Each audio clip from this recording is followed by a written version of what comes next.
Welcome, everyone, to the real Purgatory. If you're reading through Dante's Purgatorio and you've reached Canto 10, then you've just passed through St. Peter's Gate, which, need I remind you, is the entrance into heaven. You've just made the most decisive transition it is possible for a human being to make in Dante's reckoning. You're in. Outside is pre-purgatory or antipurgatory, the antechamber for those who are just waiting to get started on the heavenly life. Here, it really begins. Really, you might ask. Yes, really. The heavenly life begins here, like the life of a butterfly that begins as a caterpillar, looking for all the world like a worm. When Dante introduces the people who are here at the beginning of real purgatory on its lowest terrace or ring or cornice, as it's sometimes called, he warns us. Don't pay too much attention to the form of what I saw. Think of what follows, of where it's going. We are all of us worms at the beginning, but these worms are caterpillars born to form a heavenly butterfly that rises to God in beauty and perfect innocence. We are like half-formed insects, still crawling on the earth, and what we are to become is not yet evident to our weak senses. If we let the present form of things define us, then our steps will be going backward. The angel gatekeeper in the previous canto had warned us about this. Whoever looks back returns outside. So the language of being formed into a form that is not yet visible brackets Dante's description of the people here, who at first do not look like people at all. Virgil has to help Dante disentangle what he sees, so he can discern the persons underneath the gigantic stones that they're carrying. He can see them properly if he focuses on the way they beat their breasts in an act of penitence. There he can see their humanity, their personhood. Still, the very sight of them causes him unbearable pain. These human souls are contracted, contratti in the Italian, bent in on themselves in a tiny space like the little carved figures you sometimes see in the inside corners of a Gothic church.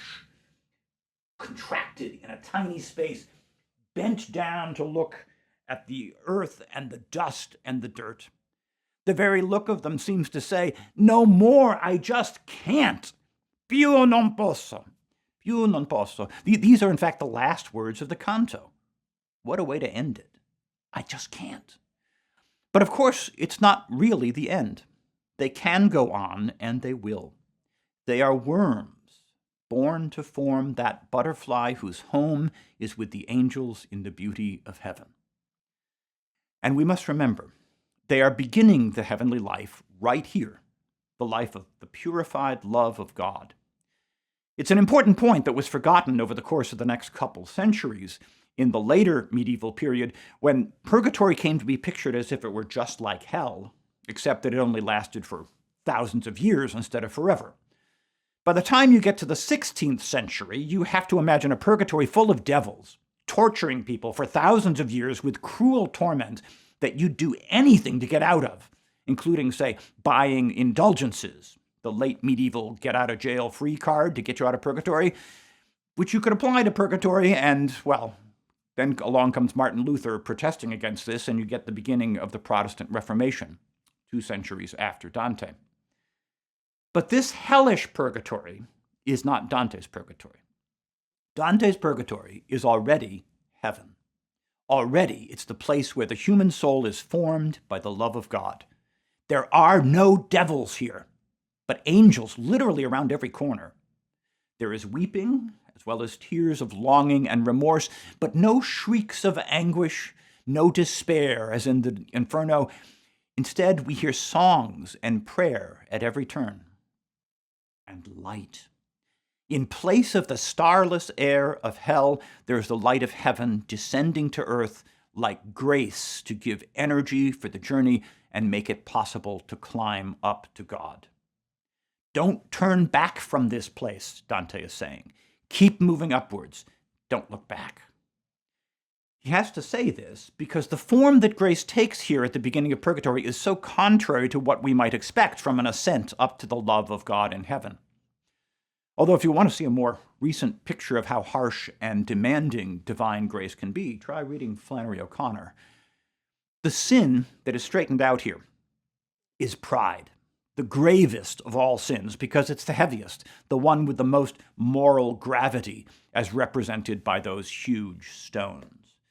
Pride is the primal sin. It's the sin of Satan himself, which cast him down from heaven to the lowest place in the universe, where all the weight of sin and guilt converges at the very bottom of hell, as far away from God and his heaven as you can possibly get. Pride is a deceptive form of greatness and high-mindedness. It lifts you way above everyone else in your own deluded imagination. So the contrapasso, the counter-suffering that corrects pride, is precisely to be bent downward under a weight that brings you back down to earth, facing the dust of the ground. A strange way to ascend to God, isn't it? But it corrects the extreme of high-mindedness by bringing it back to the mean, the place in the middle, which, according to Aristotle, is the very nature of virtue, the golden mean between two extremes. The virtuous person is neither low down and dirty, nor high up above everyone else, but in the proper middle place in between. And that means the proud and high-minded need to be brought down from their lofty thoughts, pressed down by the weight of their own true earthiness. But the canto also contains the form of better things. Let's turn to that now. At the beginning of every terrace in Purgatory, we will encounter examples of the virtue that is contrary to the vice that's being cleansed or purged. And the first example is always taken from the life of the Blessed Virgin Mary, the mother of Jesus. Here, in this canto, she is the first and greatest example of humility, the opposite of pride.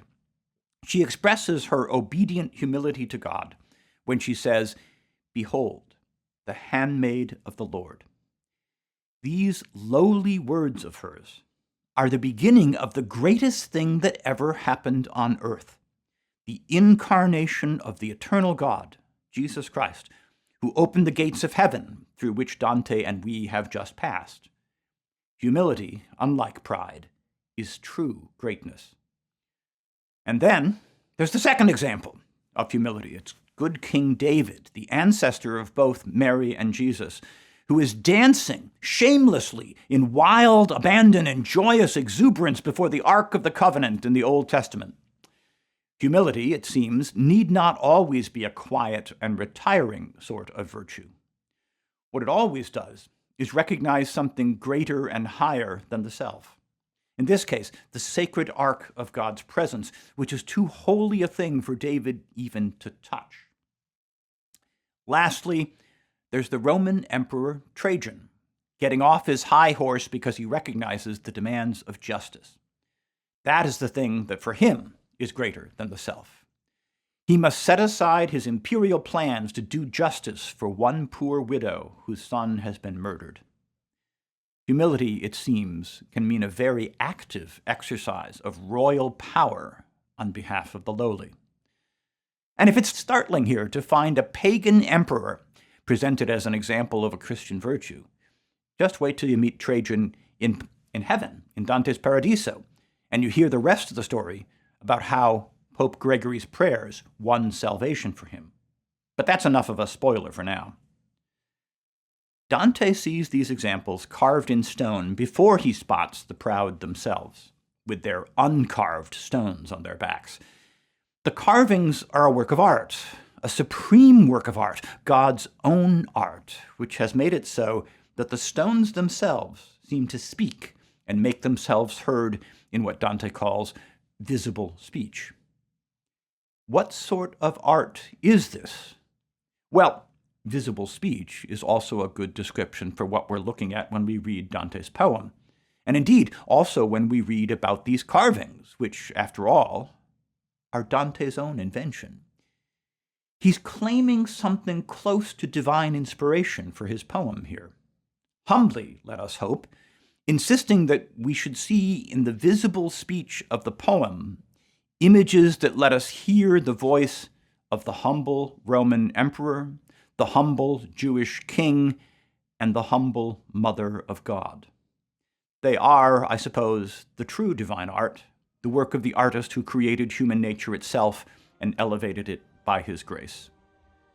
These three examples show us what it is like for that lowly worm on earth to begin taking form as a glorious heavenly butterfly. They show us the kind of people we may become when we finish carrying our own proud stones and are freed from them by the grace of God.